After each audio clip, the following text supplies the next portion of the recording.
இறைவனே இந்த ஆலயம் உனக்காக.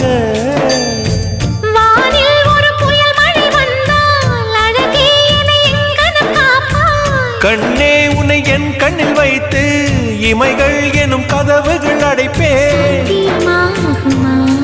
நான் சத்தியம் செய்யவா? தொடு தொடுவெனவே வானவில் என்னை தூரத்தில் அழைக்கின்ற நேரம். Uva,